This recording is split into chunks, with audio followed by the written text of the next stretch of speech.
Actéon Farm est un projet incubé au sein de l'incubateur d'EDF, EDF Pulse. Et en fait, c'est une idée qui a germé par Thomas et moi, venant du fait que EDF proposait déjà des services en décarbonation, donc pour réduire les émissions de CO2. Or, on sait très bien que les experts du GIEC nous disent que réduire nos émissions, ça ne va pas être suffisant. Il va falloir aussi développer des puits de carbone. Et donc, nous, on s'est dit qu'il fallait absolument qu'on lance quelque chose au sein d'EDF pour aider les entreprises à justement développer plus de puits de carbone, apporter des financements pour aller capter ce CO2 en plus. Et donc, c'est comme ça qu'on s'est lancé. Et donc, on est un projet incubé en vue de lancer une nouvelle filiale au sein d'EDF.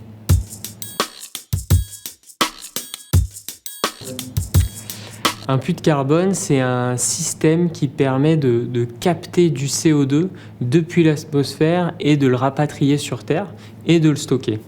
Donc le système le plus classique, c'est l'arbre. L'arbre, en poussant, il va capter du CO2 et l'utiliser pour grandir. Ce carbone, il va ensuite être stocké dans les branches ou dans les racines. Donc ça, c'est l'exemple le plus simple. Ensuite, on a par exemple les terres agricoles qui séquestrent du carbone dans le sol.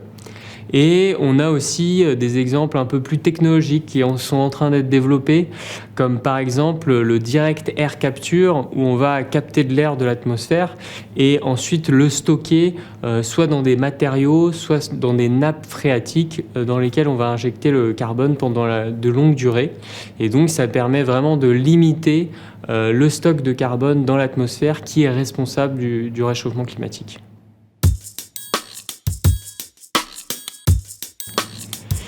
Le salon Vivatech 2022 avait une forte ambition en termes d'impact carbone réduit.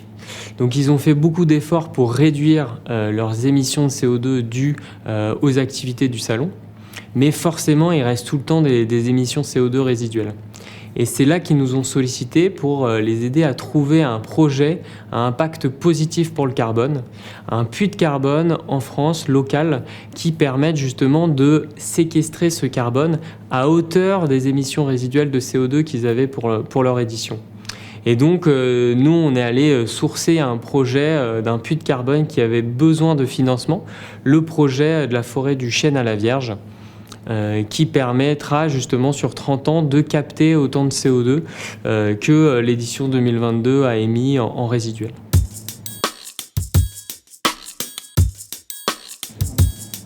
La forêt du Chêne à la Vierge est une forêt juste à côté de Reims qui a subi pas mal d'attaques de scolytes, des petits insectes qui prolifèrent dans les arbres et les endommagent.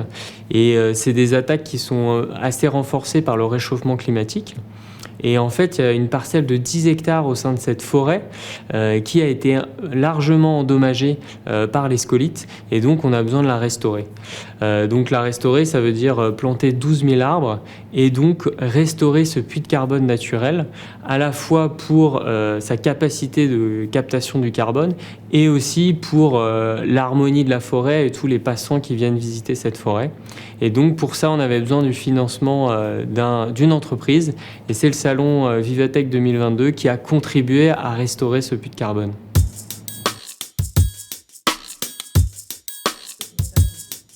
Non, les activités humaines polluent et notre objectif, c'est vraiment de réduire au maximum cette pollution.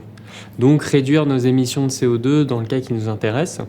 Et en fait, la compensation carbone, et on préfère plus parler de contribution carbone, vont en fait aider à amoindrir cet impact.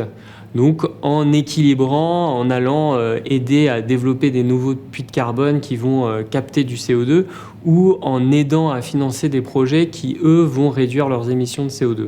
Mais donc notre pollution à nous, elle sera toujours là. On émet toujours du CO2 et on va juste trouver des moyens d'amoindrir un peu cet impact pour essayer d'aller vers la neutralité carbone globale.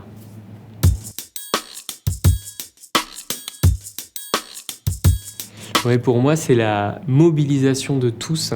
Parce qu'en effet, depuis que j'ai commencé ce projet, je suis impressionné par la mobilisation de chacun pour lutter contre le changement climatique. Et la contribution carbone, c'est la dernière étape, mais il y a énormément d'acteurs qui se manifestent pour réduire les émissions CO2 et contribuer à des projets positifs pour l'environnement. Et ça me met plein d'espoir pour la suite.